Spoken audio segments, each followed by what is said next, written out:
So this to me is a very interesting video. Before I go right into it, I just want to give a little bit of background. So every May I go to Hereford for Hereford Mayfair, and for a few years now I've known about Hereford Model Centre. And the next time I went into Hereford, I have been in there for a look previously, but the next time I went to Hereford I wanted to actually buy something from there to help support the shop. So I went inside this time around, had a really good look around, and at some places it seemed to be a bit frozen in time, because there was quite a lot of items on the shelf that were either discontinued or were older versions of currently existing products. So it was very interesting to see, and I got a little bit of nostalgia for it, I'm not going to lie. But I also had a peek at the back of one of the older, I didn't actually go into the zone because that was a private area, but I did have a little peek, and I saw a Tamiya MO3L, which I've got, funnily enough, and I've had that since I was 7. There was also a Tamiya Rockbuster, which I've heard is a really, really rare thing these days. There was a Nitro buggy, there was a Ford Focus, which is definitely on the Tamiya TL01 chassis, and there was also this Audi TT, which, according to people in the Iconic RC group, may be on a Mardave chassis. Oh look, there's a Rising Fighter. See, I got one of those too. Now I continue to have a good look around, and I saw a radio control plane that my late brother used to have. I do believe that is in the attic somewhere, so hopefully that's not gone anywhere. But when I looked to my right, there was something that really caught my eye, and that was this. The Schumacher Cougar SV. Now, Schumacher kits I've had my eye on for quite some time now. I was already familiar with the Schumacher Cougar Classic, which I still want to get. There's the Pro Cat, which I will be replacing the Tamiya Manta Ray, which I sold recently. But when it came to the Cougar SV, I did look into it a little bit more, and I asked in Facebook groups if it was eligible for vintage racing, and turns out no, because it was released in 2010, so recent in comparison to other buggies from the past. But the SV, on the other hand, was actually discontinued, and when I was looking into it a bit more, it appeared on a website called RC Scrapyard. Now, any radio control chassis that's on there is either incredibly difficult to get hold of brand new, or impossible to get hold of brand new, and with that price being at $194.99, which was very good for a two-wheel drive Schumacher chassis, what did I end up doing in the end? So I made a decision. It's probably a bad one, but I don't know how well you can see it, but I actually went through with it. So either this is going to be a gamble that has paid off and I'm going to have so much fun with this, or it's going to go to absolute terrible things. I'm trying to keep it clean because some of my audience do end up watching it. But anyway, let's cut from Hereford back to the garage. Yep, I ended up buying it. With it at such a great price, and what was potentially a rare opportunity, and while I actually had the money in my account for it, I decided not to pass up onto the opportunity. So here it is, the Schumacher Cougar SV, and based on the stuff that I've been told from people who have actually raced with it in Facebook groups, according to them, I have made the right choice. So I'm actually really excited. It's been over 2 months, well, coming up to 3 since I actually bought this, but I've never had the chance to build it. So let's just take this straight to the kitchen table and finally build the Cougar SV. So before I actually start building this, I do actually want to talk about a couple of things first. First off, I did have a little peek of the instructions just in case there was any components I needed before building this. And one of the things I definitely needed was a servo, because it appears it's going to be difficult to put that in when the car's been assembled. So I've bought this. Now, I have used cheap Metal Gear servos, which have been decent, but I wanted something a bit more high speed, so I've decided to try a 9i mod 25kg Metal Gear servo. I'll just get it out so you can have a look at it. So this is what I'm going to be trying out, and I only paid, I think, what, £16 something for this. So for a digital brushless servo, that's actually not bad considering how much other options cost. Now the other plan with this is I am also going to be building it to BRCA spec, so just in case I do end up doing BRCA events or BRCA Championship grade events. So I've got one motor that is on the homologation list. Probably said that word wrong. I still need to. I don't hear that word often enough to know how it's actually pronounced. I see it enough, but I don't hear it enough, if that makes sense. So this is the motor that I'm going to be using, and I am going to be going brushless with this one. And given that other modern buggies, the likes of Chippenham, tend to be 10.5. So I've got a 10.5 ton Surpass Hobby Rocket V3 Pro Stock Spec. Yeah, so basically that. So this is the motor that I'm going to be using. The receiver, which is an FSDS 2A servo. No, sorry a minute. Sorry, I ended up tripping on my words. So this is the receiver I'm going to be putting in, which is a FlySky FSA3, which is the newer version of the GR3E, which is AF HDS1, whereas this one is AF HDS2A. Now, because I'm switching all of my racing stuff over, because this, which is my FlySky GZ5, still love this transmitter, and much nicer to hold than the GT3B, which I used to use for racing, but I've switched that over to leisure stuff, so all the stuff that I race with, I'm going to need to take the GR3E out of each and every one of them and replace them with the FSA3, which I do feel is a lot better actually, because the response time I feel is a lot better, comfort and overall handling so much nicer. So I'm going to take this off so we can have a little peek at the inside. So I'm not really going to dabble on because I'll just spend a lot of time, but here we have our body, which I'll need to paint as our base. Now somewhere in there is the underpan. That's the spoiler. Because there's something I do want to talk about that first. It is definitely somewhere in there. Where is it? It was... Ah, there it is. So this is... T64. There's not, it doesn't really say the official name on it, but this I'm not actually planning on painting. I am actually just planning on leaving it blank because I didn't feel like because paint's like gold dust to me. Because any paint that I get hold on, I just want to make the most of it the best I can.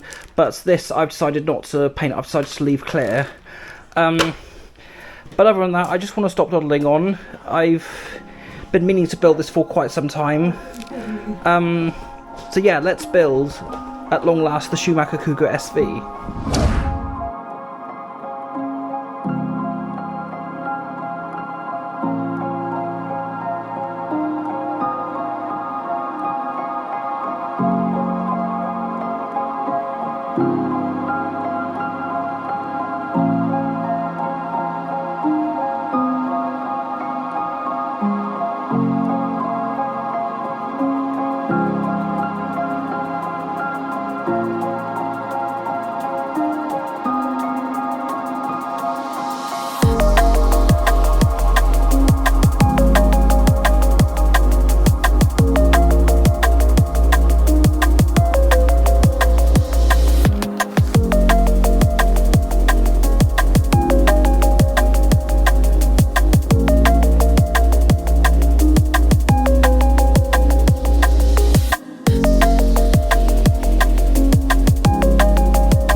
Okay, so you'll have to excuse all the noise that's currently going on. But the chassis itself is pretty much done. I didn't fit the motor in because I didn't have a pinion kicking about on the table. I'll have to see if there's one lurking around in the spares box. But the Cougar SV is pretty much built, and this in total took precisely 8 hours, 25 minutes, 57 seconds and 5 milliseconds. So a bit longer than I anticipated, but I did actually find the build overall to be more pleasant than any Tamiya builds that I've ever done. So I'm definitely going to be shifting over to Schumacher, I think, from now on, and other forms of kits as well. But there were actually a couple of things I've decided not to do. So there are some washers, and well, they're sort of washers, I don't really know if you can call them. I just picked two up, but there's two 2.5mm bolts and a couple of holders, which normally would sit on the top of there. However, I've decided not to put those on in case for any given reason I need to quickly remove the battery. So I've got just some clips here. There's also a clip in here which makes it, so if I just pull that out, as if I can pull this out. Okay, I think this might be a bit of a job than anticipated. Right, hang on a minute, I might have to just stick something. Sorry about that, I just needed a screwdriver just to poke in there and get it out, but the battery compartment, really nice and ergonomic. Now, I do have one of these kicking about. Now, these are not the packs that I will be using to race with. I just want to see if these will actually fit inside. Well, this could be potentially a bit awkward, so let's try and pin that back a little bit. So that's, yeah, so maybe if I thread it through there. So the plan for this is actually to get some proper stick packs when I do race with this. But these packs I will not be using. I think it just about fits in there, yeah.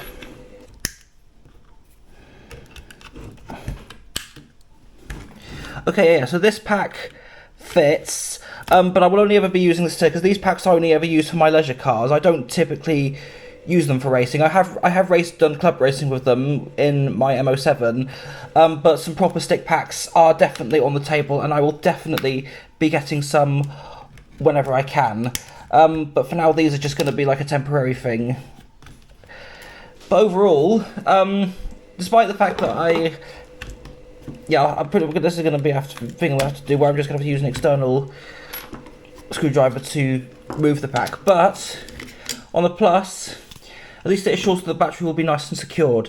Now, next on the agenda, I'm just going to push these aside because I'll worry about those later. There was one thing I did think I ended up missing one step, and that was the antenna pipe holder. Now the thing about this is even though antennas tend to be a bit obsolete, but I just like to have them on older cars just for the nostalgia, and purely just for show only. However, I do have a tendency to thread some of the receiver wire through and put the receiver in close proximity so that it does actually make use of the antenna pipe. Because I do worry that some places and competitions may get a bit funny about antennas being for show only rather than actually serving a purpose. Now, shock wall I also want to talk about, because the shock wall I decided to use, probably saw it on the table during the time lapse, was this stuff. This is Factory Team 35W. I need to look into what the W stand for, but I had a few people recommend this to me in the Iconic RC Facebook group, and yeah, this stuff is really, really good. Good suspension, so that I'm happy about this. So this I'm just going to take care of quickly, so you don't have to excuse the sloppy transitioning. Okay, so it's nice and firmly on there. Now the antenna pipe sits in quite nicely. I might have to put a little bit of glue in there just to be sure, because antenna pipes in recent times have had a tendency to fall off. So the receiver will, not the receiver right here, so it will go close proximity to here, and I'll just thread this up. I probably won't do this right now because I'll be here, but basically the antenna will probably sit here, and the antenna will just thread up through into the pipe so that it actually makes good use of it. I'll just put those two aside for now. I just want to turn the car upside down. Probably need to change the wide angle on the lens there. but it was in here, yeah. So this is the one thing I didn't do, was the underpan. Now I did say before building this that I did not have any intention of painting it, so I feel like it would just go unnoticed, and I do see a lot of people who have cars that have this form of underside protection typically don't paint it, so I thought, hey, others aren't doing it, so I've decided not to. So it just sits nicely on there like that, and then there's something else in here just to, yeah, so push that aside in there for now. So transition time. Right, so I've had to transition over into the garage because the kitchen table was needed for other things, mainly eating food off of. But it's on. I was a bit concerned about this around the back because I was a bit sceptical whether this bracket was going to be enough to hold the rear of the pan underneath, but it looks like it's going to do the job. Now, if I turn it over the summer, I do want to talk about a couple of things that I've actually done off camera. The first one, as you might know, is right off the bat, I've got the receiver fitted in and got it threaded through the antenna pipe holder. Also, I've pinned back the servo cabling using a cable tie, so hopefully it's not that much noticeable. But in terms of the motor, I did have it around somewhere. Hang on a minute, where is it? Okay, so the Rocket V3 motor, I've decided not to put in the car. I did line it up next to the gear on the motor holder, just so I can get the pinion gear set right, which is what I've done. And you may notice there's a little bit of thread locker on there.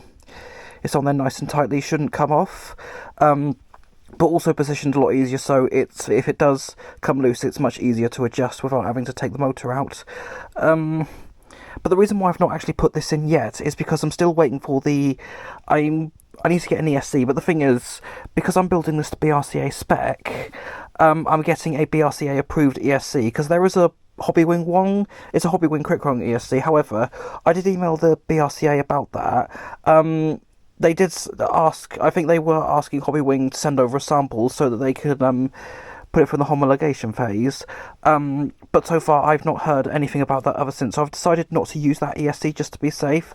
So because there is another Hobbywing ESC which is BRCA approved, so I'm going to be putting one of those in here just to be safe. But that's the motor. One thing I thought I'd also do while I'm at it is the antenna pipe. So just see if I can thread this with one hand.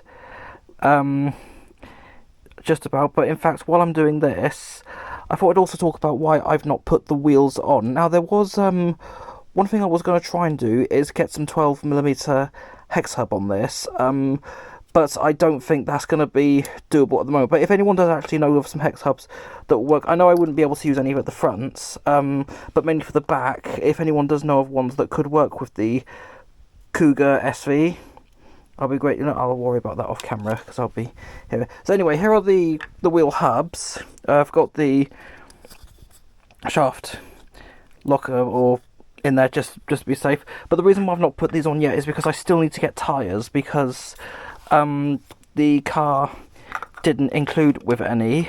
So what I'm going to do is, what I might do actually is pay a quick visit to AD over at Racecraft RC, because he's not actually that shut far of a drive from where I am. So maybe I'll take these in and see if he's got any tyres that would go perfectly with these. In terms of that, I do not know what to touch upon. I have no clue what the next chapter is of this build diary, so I guess we'll have to cut through, or, well, cut to what the next segment of this video will going to be. Okay, so this is what's going to be the next step. Now, I don't plan on racing with these, but I'll just take them out of the packet so I can show you. But I bought some, they were basically just some cheap wheels from AliExpress just to test the car out one. I'll probably look into something else when actually doing any competition or championship racing with it. I'll probably do some tests maybe at Chippenham Club just to see how that tests out, or any nearby clubs that do off-road racing. I'll test it out there just to see how it performs on the track before actually racing it into anything competitive. Now, the original plan was this. I was going to try and use hex hubs on the Cougar SV, but as you can see, the rear wheels and the front wheels, they both have hex hubs, and when I tried to put a hex hub on the Cougar SV, I was having a luck, because I think that the bore of the hubs tend to be 4mm, whereas on the Cougar I would need 5mm ones. So that's actually been an incredibly difficult thing to find. Like trying to find any 12mm hubs with a 5mm bore, and one that's actually certain that it will perfectly work fine. But also, I would need bearings for the front, so I can't use hex hubs on the front of the Cougar SV anyway. So what I'm going to do is, I'm going to put these here. I'm going to bring in the original wheel hubs, which came with the car. So what I'm going to try and do is take these off and put it onto here. So might want to double check the front wheels actually, because I believe I should be able to get on them there with a bit of luck. Now, let's hope this all goes well. Camera may have jolted slightly because I completely forgot that I could just use voice activation. But anyway, they seem to be quite a nice snug fit. On the front, they're actually quite nice and tight, and they're not going to budge at all. Whereas on the back, yeah, if these tyres are actually any good, I will apply some glue on them. But I don't really want to glue them on yet, just in case these hubs are like gold dust and I can't really get hold of them. But it's actually not too bad. It is a bit tight, but not incredibly loose. So happy with that for now. So these hubs I'm actually going to push aside, because I will definitely be using them for something else. Just need to get some tyres to go with them now that they've got them off here, and now that they're on the Cougar SV hubs. So time has now come for the next stage, to bring the buggy back in. And let's get this rearranged so that I can go into some transitioning. Now, the tyres are ready to go. I've got the bits and pieces here to do it. Here we go. The wheels are on. Okay, but there are some interesting things. The nuts that hold the rear wheel ons, they are not nylock, which is interesting because the nylock nuts that did come with this, they're just regular nylock nuts and not the ones that are best suited for mounting wheels on radio control cars, which is interesting. But it rolls. It feels quite smooth as well. Now, something I do also want to talk about is the camber. Now, at the front, it looks a lot worse, trust me, with the wide-angle lens. If I probably just show it, like... it's just trust me, it's not as bad as it looks. It's the wide-angle lens on the camera, I promise. In fact, I'll have to take some photos on the phone, because that will probably just be the better option. So, this is what the camber looks like at the front, which is quite neutral, looks fine. But here's the camber at the rear, so that is quite a negative camber. Maybe I should get that looked at, or maybe that could potentially be beneficial, especially out onto the track, but for now I'm not touching it. I do want to see how it performs with that negative camber, just to see how the overall handling will be, but it feels very robust, very, very happy with the way it rolls. So, one thing I do want to wait on, and that's the brushless ESC, which is the reason why I haven't fitted it in the motor in the car yet. So it'll either be that, or likely to be the paints, but probably the ESC. So that might be the next step we will cut to. So, next on the to-do list is the ESC. So, this arrived yesterday as of recording this. It's the Hobbywing Z1 XR10, which is on the BRCA homologation list and is perfect for blinky stock competitions. Yeah, so I did have a little bit of a peek in it just before opening it, and I was actually quite thankful that the wires because I've never actually bought one of these ESCs before. Apart from my dad, well, he bought the Hobbywing Quick Run BL120. But we've got wired, and I was a bit worried that I would have to add them on myself, but we're all good to go. Quite a nice robust ESC. Sensors plug in there. I'll just push all of this aside for now. We'll have a good rummage around through there later. So, time to bring the motor back in. So we've got our Surpass Hobby Rocket V3 Pro Stock Spec. Sensor cable there. Get that box out of the way too. So I've actually got the... I won't bother to pick it up off the floor, but I do have the Cougar SV right by my side, just in case I might need to shorten the cables. But I've also got an XC60, which is only temporary until I can get the 5mm bullet cables probably fitted on this for when I use stick lipos. But time to get the camera into time-lapse mode and get the ESC in the Cougar SV.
So, the buggy itself is pretty much done. There's quite a lot of torque in the motor. I was just a bit surprised about that. That was the leftover cabling from the motor. As you can see, I did have it quite short because with the ESC literally not that far off from it, it felt a bit pointless leaving it any longer. And I did also tidy the cabling a little bit, wrapping the sensor cable around the motor wiring. Unless there is probably a reason not to do that, then I'll probably work on that ASAP. Did also tidy it up a little bit around the back and have restricted it through, so that's around the back should not touch that gear at all. So that's pinned quite nicely. I did also have the lipo in here just to work out as a guide in terms of where to exactly put the ESC, and it sits actually in there quite nicely. I did test it on the system using my radio gear and it works fine, but there is a lot of torque in it, and given that I've only ever used brushed stuff for radio control racing, this is actually the first time I've ever used a brushless setup for something dedicated to racing, and I don't think I can even roll it. There's so much torque in that motor. Yeah, I actually cannot run it. Also, there is one problem I do want to point out. Probably see there's a lot of oil on the papers, and for some reason, the shocks are leaking. So this is very interesting, and the weird thing is, I did do it correctly, as per the instructions, but I'll have to probably look into that to double check a few things, but I definitely did the instructions because I suffer industrial bouts of OCD, and I'm always constantly double checking the instructions to make sure I'm doing the right thing. But that's the only issue I've had with the buggy, is just the shocks leaking. So that I'll have to find a way of taking care of. Still need to get shock protectors on there. I do have some kicking about somewhere. If not, I can probably just print them. Because I don't think there's any rules in terms of the type of shocks that have shock protectors that have to be used, as long as they do what they're supposed to do, and that's protect the shocks. Anyway, there's that. Now, one thing I'm not going to do is test it out, because I have put grease on the gear, and that's just going to fling up everywhere, so that's not something I wanted to do. Might test it outside for a little bit and see what it runs, but I do want to test this out when it's daylight, so I'll cut to then. Okay, so I did actually drive it round on the garden patio just for a little bit, just to spread the grease in the gears a little bit more, but this is the first time that I've actually properly sent it, so... Okay, so the ESC is in blinky, and the reverse is already off, so that saves one less thing to do. Oh, hang on. Right, probably need to put a little bit more grease on that, but here we go. Right, so that's not full throttle. We'll send off. Ooh.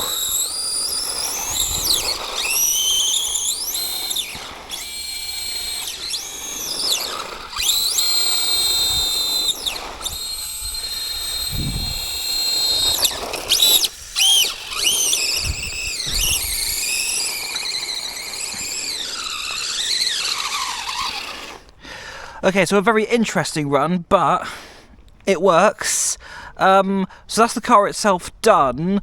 Now on to the next phase, which is pretty much the body and the spoiler, and then that'll be pretty much it. So let's go back to the body.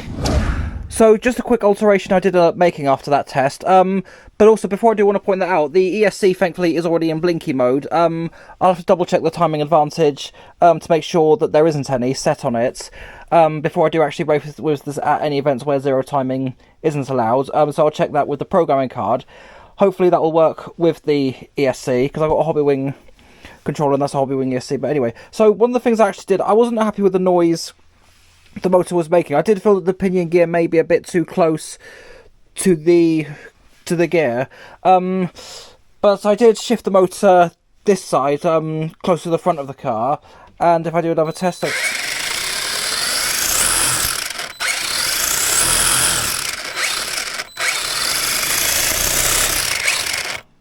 Yep, so that is a lot better now. So the motor sounds good, the drive system sounds a lot healthier, so that has made a huge difference. Anyway, so with that done, onto the body. So there's been a change of plan. I was going to try and do this whole video in full, like the whole entire build process, but basically what happened is, because I haven't been able to get to anywhere that sells polycarbonate spray paint, and there's nowhere nearby or in close proximity to me other than Racecraft RC, but that's on the other side of Bath, and it's quite far out from the town centre and where I'd normally be. I do want to get back there because there are some bits I do need from AD, but I have ordered some polycarbonate spray paints with another order from MB Models. I won't spoil the surprise then, but spoiler alert, it won't be a Schumacher Pro Cat because I've actually changed plans. So yeah, as much as I would have liked to have gone back to AD's shop, but I just haven't been able to make it there. But also the route is a bit awkward, and parking is a little bit tight and quite limited. But yeah, I do want to try and get back to Racecraft and get a few more bits from there. But basically, because I haven't been able to get some polycarbonate, I've only literally just ordered it today as of recording this. So the day I'm filming this part of the video is actually the day before this goes out. So the change of plan is basically this. Because I haven't been able to get the body painted, I've done it partially with a special technique that I do, but I'll save that for next week's video because of the fact that the body isn't finished, I've decided to make this video a two-parter. So this is part one done, and everything else to do with the build will be carried over to a part 2 video next week. But as for the Cougar SV itself, it's practically done. It drives, it functions, it works, does just about everything it needs to be doing basically. So that's pretty much the car itself done. It's just the body and the spoiler that it's missing, but I will save that for next week's video. So I'll carry that over to the end. Thank you so much for watching, and I'll see you next week with part 2 of the Cougar SV build.